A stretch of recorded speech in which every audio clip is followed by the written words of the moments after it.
A arma da oração. E.M. Bounds. Capítulo 3. A necessidade de homens de oração. Orem no Espírito em todas as ocasiões, com toda oração e súplica, tendo isso em mente. Estejam atentos e perseverem na oração por todos os santos. Efésios capítulo 6, versículo 18. Ao mesmo tempo, orem também por nós, para que Deus abra uma porta para a nossa mensagem, a fim de que possamos proclamar o mistério de Cristo, pelo qual estou preso. Orem para que eu possa manifestá-los abertamente, como me cumpre fazê-lo. Colossenses, capítulo 4, versículo 3 e 4. Um dos clamores dos nossos dias é por homens cuja fé, oração e estudo da palavra de Deus foram vitalizados, e uma transcrição dessa palavra está escrita no coração deles e se manifestará como somente incorruptível que vive e permanece para sempre. Nada mais é necessário para eliminar a neblina pela qual a incredulidade crítica eclipsou a palavra de Deus do que a fidelidade do púlpito em sua inabalável lealdade à Bíblia e a determinada proclamação de sua verdade. Sem isso, o líder falha e há hesitação e confusão em todas as fileiras. O púlpito forja sua tarefa poderosa nos dias de sua inabalável lealdade à palavra de Deus. Junto com isso, precisamos de homens de oração, homens em posições elevadas e humildes, que mantenham e pratiquem a oração segundo a Escritura. Enquanto o púlpito deve se apegar a uma firme lealdade à palavra de Deus, deve, ao mesmo tempo, ser leal à doutrina da oração, que essa mesma palavra ilustra e enfatiza para a humanidade. Escolas, faculdade e formação consideradas simplesmente como tais, não podem ser consideradas líderes em levar adiante o trabalho do reino de Deus no mundo. Elas não têm nem o direito, nem a vontade, nem o poder para fazerem essa tarefa.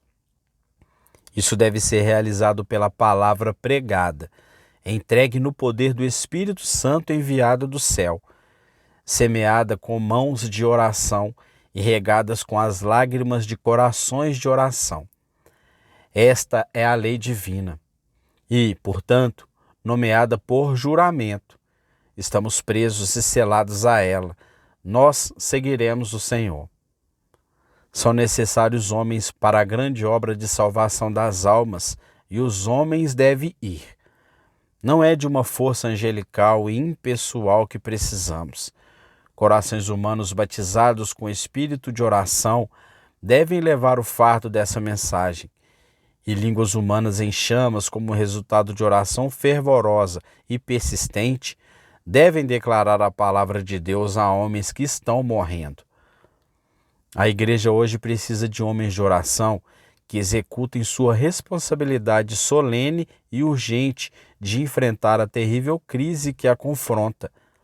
O clamor dos tempos é por homens, em números elevados, homens tementes a Deus, homens de oração, homens com o Espírito Santo, homens que possam suportar provação, que não contarão sua vida preciosa para si mesmos, mas considerarão todas as coisas como refúgio pela excelência do conhecimento de Jesus Cristo, o Salvador. Os homens que são tão necessários nessa era da igreja são aqueles que aprenderam a lição da oração, que aprenderam de joelhos, que aprenderam na necessidade e agonia de seu próprio coração. Homens de oração são a necessidade mais urgente desses dias, bem como de todos os outros dias em que Deus se manifestará. Homens de oração são, na realidade, os únicos homens religiosos, e é preciso um homem de plena estatura para orar. Homens de oração são os únicos homens que podem representar Deus neste mundo. Nenhum homem frio, não religioso e que não ora pode reivindicar esse direito. Eles não representam bem Deus em toda a sua obra e em todos os seus planos. Os homens de oração são os únicos homens que influenciam Deus, o único tipo de homens com os quais Deus se compromete, bem como o seu evangelho. Homens de oração são os únicos homens nos quais o Espírito Santo habita, pois o Espírito Santo e a oração andam de mão dadas. O Espírito Santo nunca desce sobre homens que não oram. Ele nunca os enche, nunca os capacita. Não há nada em comum entre o Espírito de Deus e homens que não oram. O Espírito habita somente em uma atmosfera de oração. Ao realizar a obra de Deus, não há substituto para a oração. Os homens de oração não podem ser substituídos com outros tipos de homens, homens com habilidades financeiras, homens instruídos, homens de influência no mundo. Nenhum deles pode ser colocado no lugar dos homens de oração. A vida, o vigor, a força motriz da obra de Deus é formada por homens de oração. Um coração com a vitalidade enferma é um sintoma tão terrível da aproximação da morte quanto de homens que não oram e que estão espiritualmente atrofiados. Os homens que Jesus Cristo encarregou do sucesso e do destino de sua igreja eram homens de oração. Deus não se comprometeu com nenhum outro tipo de homem neste mundo. Os apóstolos eram predominantes homens de oração. Eles se entregaram à oração e fizeram da oração sua principal atividade. Ela era a primeira em importância e em resultados. Deus nunca entregou nem entregará os interesses de peso de seu reino a homens que não são homens de oração, que não fazem da oração um fator controlador e notável em sua vida. Homens que não oram nunca alcançam nenhuma distinção na piedade. Homens espirituais sempre são homens de oração. Caso não se distingam como homens de oração, os homens jamais serão notados pela simplicidade e força de sua fé. A piedade não floresce tão rápido e viçosamente como no quarto de oração.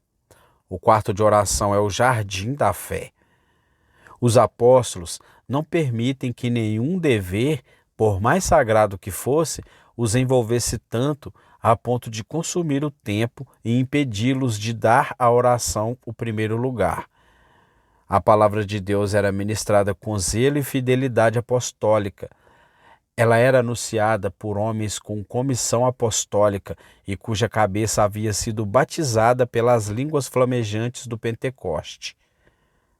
A palavra não tinha objetivo e poder se eles não fossem constantemente investidos com poder por meio de oração contínua e poderosa.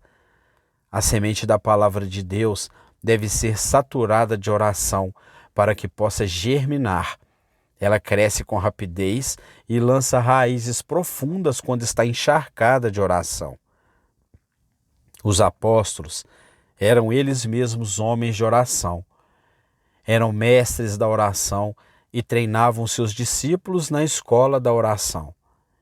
Eles estimulavam a oração em seus discípulos não apenas para que alcançassem a mais elevada distinção na fé, mas para que pudessem ser o mais poderoso fator no avanço do reino de Deus. Jesus Cristo é o líder divinamente designado do povo de Deus, e nada prova sua notável adequação para esse serviço tão plenamente como o seu hábito de oração. Nada é mais sugestivo desse pensamento do que as contínuas orações de Cristo, e nada é mais notável sobre ele do que a oração. Suas campanhas foram organizadas e suas vitórias garantidas nas batalhas e na comunhão de suas noites inteiras de oração. A oração dele abria os céus. Moisés e Elias e a glória da transfiguração esperavam por sua oração. Seus milagres e seu ensino recebiam poder da mesma fonte. A oração do Getsêmani tingiu de vermelho o Calvário com serenidade e glória. Sua oração fez a história e apressa o triunfo de sua igreja. Que inspiração e modelo de oração é a vida de Cristo, de valor inestimável. Como nos sentimos envergonhados diante de sua vida de oração. Como todos os seus seguidores que aproximaram Deus do mundo e elevaram o mundo para perto de Deus, Jesus era o homem de oração que Deus fez líder e comandante de seu povo. Sua liderança era uma liderança de oração. Ele era um grande líder porque era grande na oração. Todos os grandes líderes de Deus moldaram sua liderança nas batalhas do quarto de oração. Muitos grandes homens conduziram e moldaram a igreja, e não eram grandes na oração, mas eram grandes apenas em seus planos, grandes em suas opiniões, grandes por suas organizações, grandes por talentos naturais, por força de inteligência ou de caráter. Contudo, eles não eram grandes para Deus, mas Jesus Cristo era um grande líder para Deus. Dele era a grande liderança da oração. Deus estava muito presente em sua liderança, porque a oração estava muito presente. Podemos também expressar o desejo de sermos ensinados por Ele a orar e orar mais e mais. Nisso está o segredo dos homens de oração na história passada da igreja. O coração deles buscava Deus, o desejo deles estava nele. Suas orações eram dirigidas a Ele. Eles tinham comunhão com Ele. Não buscavam nada do mundo, buscavam grandes coisas para Deus, lutavam com Ele, conquistavam todas as forças oponentes e estavam abertos ao canal profundo e largo da fé entre eles e o céu. E isso tudo era feito pela oração. E tudo isso era feito pela oração. Meditações santas, desejos espirituais, esboços celestiais agitavam o intelecto, enriqueciam as emoções, enchiam e alargavam o coração. E tudo isso porque eram, antes de tudo, homens de oração. Os homens que têm esse tipo de comunhão com Deus e que o buscam de todo o coração, sempre se elevam a uma consagrada distinção, e nenhum homem já se elevou a essa distinção sem que as chamas de desejo estivessem todas mortas para o mundo, mas ardendo por Deus e pelo céu. Nem se elevaram às alturas de experiências espirituais altaneiras, a menos que a oração e o espírito de oração fossem fatores determinantes e notáveis em sua vida. A plena consagração de muitos filhos de Deus destaca-se claramente como os picos elevados dos montes. Por quê? Como eles subiram a essas alturas? O que os levou para tão perto de Deus? O que os tornou tão parecidos com Cristo? A resposta é simples: oração. Eles oravam muito e por muito tempo. Eles pediam, buscavam e batiam, até que o céu lhes abrisse os mais ricos tesouros interiores de graça. A oração era a escada de Jacó, pela qual eles subiram às santas e benditas alturas, e o caminho pelo qual os anjos de Deus desceram e ministraram a eles. Os homens de natureza e poder espiritual sempre valorizaram a oração. Eles gastavam tempo para estar a sós com Deus. A oração deles não era uma atividade apressada. Eles tinham muitos desejos sérios para ser aliviados e muitas súplicas pesadas a oferecer. Muitos suprimentos é o que precisavam assegurar. Eles tinham muita espera silenciosa diante de Deus e muitas repetições pacientes a proferir a Ele. A oração era o único canal pelo qual vinha o suprimento e o único caminho para proferir súplicas. A única espera aceitável diante de Deus, da qual sabiam algo, era a oração. Eles valorizavam a oração. Ela era mais preciosa para eles do que joias, mais excelentes do que qualquer bem e deveria ser mais valorizada do que a maior bondade da terra. Eles as estimavam, valorizavam, prezavam e executavam. Nela, insistiam ao limite, testavam seus maiores resultados e asseguravam seus mais glorioso patrimônio. Para eles, a oração era o grande tesouro a ser apreciado e usado. Antes de mais nada, os apóstolos eram homens de oração e deixaram a marca de seu exemplo de oração e ensino na igreja terrena. Mas os apóstolos estão mortos, e os tempos e os homens mudaram. E eles não têm sucessor por imposição oficial ou herança.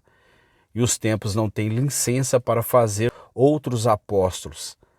A oração é a ordem de transmissão da liderança apostólica e espiritual. Infelizmente, os tempos não são tempos de oração. A causa de Deus agora mesmo precisa muito de líderes de oração. Outras coisas podem ser necessárias, mas acima de tudo, esse é o clamor deste tempo e a primeira e urgente necessidade da igreja. Estes são dias de grande riqueza na igreja e de maravilhosos recursos materiais. Mas, infelizmente, a influência de recursos materiais é um grande inimigo e um severo impedimento às forças espirituais. Trata-se de uma lei invariável, que a presença de forças materiais atraentes e poderosas gera uma confiança nelas, e por essa mesma lei inevitável, gera desconfianças nas forças espirituais do Evangelho. São dois mestres que não podem ser servidos ao mesmo tempo, pois na proporção em que a mente está fixa em um, ela será afastada do outro. Os dias de grande prosperidade financeira na igreja não foram os de grande prosperidade religiosa. Homens de dinheiro e homens de oração não são termos sinônimos. Paulo, em 1 Timóteo, capítulo 2, enfatiza a necessidade de homens de oração. Os líderes da igreja, em sua avaliação, devem ser notáveis por suas orações. Por uma questão de necessidade, a oração deve moldar o caráter deles e ser uma das características que os distinguem. A oração deveria ser um de seus elementos mais poderosos, tanto que não pode ser escondida. A oração deveria fazer notáveis os líderes da igreja, o caráter, o dever oficial, a reputação e a vida, todos deveriam ser moldados pela oração. As poderosas forças da oração repousam de forma marcante em seus líderes de oração. A permanente obrigação de orar repousa de forma especial sobre os líderes da igreja. A igreja será sábia ao descobrir tal verdade primordial e quando lhe der proeminência. Pode ser estabelecido como axioma que Deus precisa, acima de tudo, de líderes na igreja que sejam os primeiros na oração, homens para os quais a oração seja habitual e característica, homens que conhecem a primazia da oração. Mas, ainda mais do que um hábito de oração e mais do que a oração ser uma característica deles, os líderes da igreja devem estar impregnados de oração, homens cuja vida é constituída e moldada pela oração, cujo coração e vida são feitos de oração. Estes são os homens, os únicos homens, que Deus pode usar para fazer avançar seu reino e para a implantação de sua mensagem no coração dos homens. Capítulo 4. A necessidade de Deus de homens que oram. Fazemos o que Ele ordena, vamos aonde Ele quer, falamos o que Ele quer que falemos. A vontade dEle é a nossa lei, seu prazer, nossa alegria. Hoje Ele está buscando o perdido e quer que busquemos com Ele.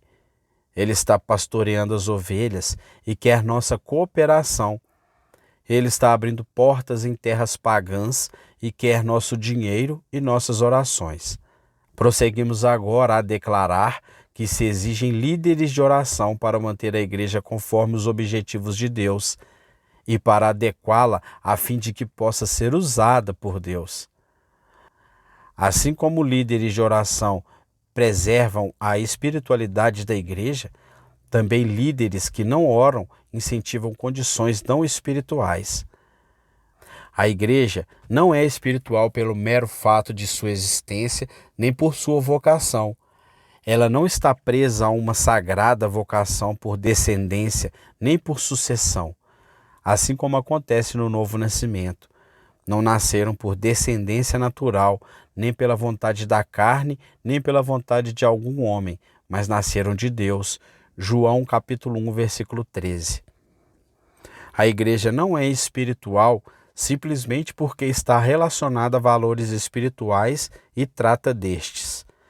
Ela pode agarrar-se a milhares de confirmações, multiplicar os batismos e administrar os sacramentos inúmeras vezes, e mesmo assim estar tão distante de cumprir sua verdadeira missão quanto as condições podem cumpri-la. A atitude geral deste mundo presente afasta a oração à insignificância e à obscuridade. Dessa forma, salvação e vida eterna são postas em segundo plano. Portanto, nunca é demais repetir que a principal necessidade da igreja não são homens com dinheiro nem homens inteligentes, mas homens de oração. Líderes no setor da atividade religiosa devem ser julgados por seus hábitos de oração, não por seu dinheiro ou posição social. Aqueles que devem ocupar a dianteira dos assuntos da igreja devem ser, antes de mais nada, homens que sabem orar. Deus não conduz sua obra somente com homens instruídos, ricos ou com capacidade para os negócios. Tampouco pode prosseguir sua obra por meio de homens de grande intelecto ou de grande cultura, nem mesmo por meio de homens de grande destaque social e influência. Tudo isso pode ser útil desde que não seja considerado principal. Tais homens, pelo simples fato de suas qualidades e condições, não podem liderar a obra de Deus nem controlar sua causa. Homens de oração, antes de tudo, são indispensáveis para o avanço do reino de Deus na terra. Nenhum outro tipo será adequado ao projeto ou fará a obra. Homens, grandes e influentes em outras coisas, mas pequenos na oração, não podem fazer a obra que o Deus Todo-Poderoso determinou que sua igreja realizasse neste mundo. Homens que representam Deus e que estão aqui em seu lugar, homens que devem edificar seu reino neste mundo, devem ser, de forma evidente, homens de oração. Não importa o que mais possuam, não importa o que lhes falta, eles devem ser homens de oração. Se tiverem tudo mais e faltar oração, eles cairão. Se tiverem oração e faltar tudo mais, eles podem ser bem-sucedidos. A oração deve ser o fator mais notável e poderoso no caráter e na conduta dos homens que se incumbem da comissão divina. Os assuntos de Deus exigem homens que sejam versados nas questões da oração. Precisamos ter em mente que a oração a qual os discípulos de Cristo são chamados pela autoridade e força da Escritura é um chamado valoroso para homens valorosos. Os homens que Deus deseja e dos quais depende devem trabalhar na oração, assim como trabalham em seu chamado terreno. Eles devem prosseguir na oração da mesma forma que fazem com seus objetivos seculares. Diligência, perseverança, sinceridade e coragem devem estar presentes para que a oração seja bem-sucedida. Tudo o que é assegurado pela promessa do Evangelho, definido pela medida do Evangelho e representado pelo tesouro do Evangelho, deve ser encontrado na oração. Qualquer altura é escalada por ela, qualquer porta a ela se abre, todas as vitórias são conquistadas por ela e toda a graça destila por meio dela. Os céus têm à disposição tudo o que é bom e necessário para os homens que oram. Quão marcante e forte é a ordem de Cristo que envia homens da pompa da doação e da oração pública para a privacidade de seus quartos de oração, onde, a portas fechadas e em silêncio, estão a sós com Deus em oração. Em todas as eras, aqueles que realizaram a vontade divina na terra foram homens de oração. Os dias de oração são dias de alturas com Deus. Seu coração, seu juramento, sua glória estão comprometidos com um decreto, que todo joelho se dobrará a ele. O dia do Senhor, em um sentido extremo, será um dia de oração universal. A causa de Deus não sofre por falta de capacidade divina, mas por falta de homens que têm habilidade na oração. A ação de Deus está tão relacionada à oração hoje como estava quando ele disse a Abimeleque: ele é profeta e orará em seu favor, para que você não morra. Gênesis capítulo 20, versículo 7. Assim também foi quando Deus disse aos amigos de Jó: meu servo Jó orará por vocês, eu aceitarei a oração dele. Jó capítulo 42, versículo 8. O grande plano de Deus para a redenção da humanidade está muito ligado à oração para sua prosperidade e êxito, como quando o decreto criador do movimento foi editado pelo Pai, carregando em seu início a condição eterna, universal e imperativa. Pede-me, e te darei as nações como herança e os confins da terra como tua propriedade. Salmos capítulo 2, versículo 8. Em muitos lugares, há um estado alarmante em que muitos dos membros das nossas igrejas não são homens e mulheres de oração. Muitos do que ocupam posições proeminentes na vida da igreja não são homens de oração. Temo que muito do serviço da igreja esteja em mãos de pessoas para as quais o quarto de oração é algo totalmente desconhecido. Não surpreende que a tarefa não tenha sucesso.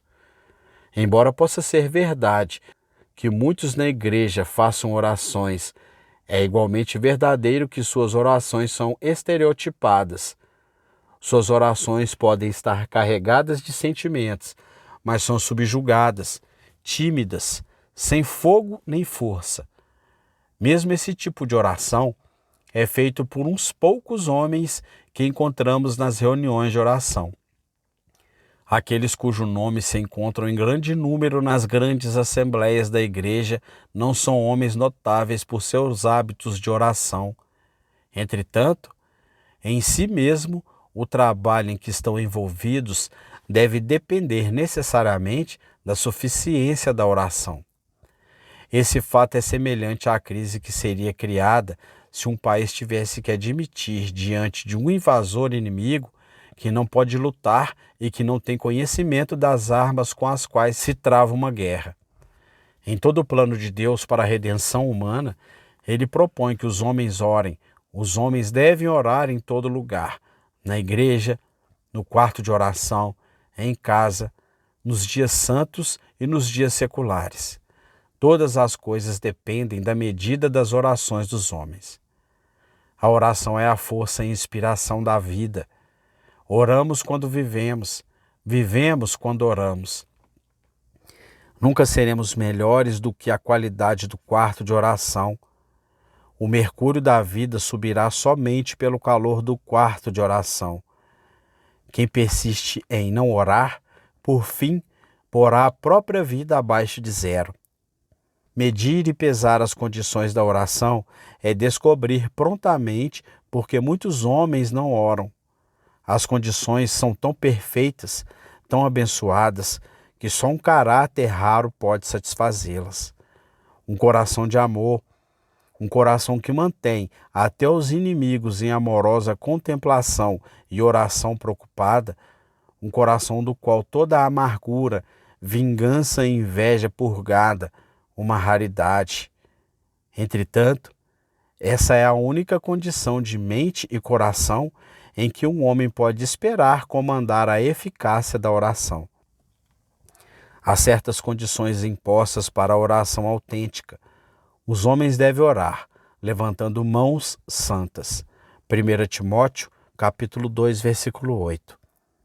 Mãos que aqui são o símbolo da vida. Mãos que não estão manchadas por ações perversas são o emblema de uma vida que não é manchada pelo pecado. Assim são os homens que veem a presença de Deus. Assim, eles devem se aproximar do trono do Altíssimo, do qual receberemos misericórdia e encontraremos graça que nos ajude no momento da necessidade. Hebreus, capítulo 4, versículo 16. Eis então um dos motivos por que os homens não oram. Eles são muito mundanos no coração e muito seculares na vida para entrarem no quarto de oração.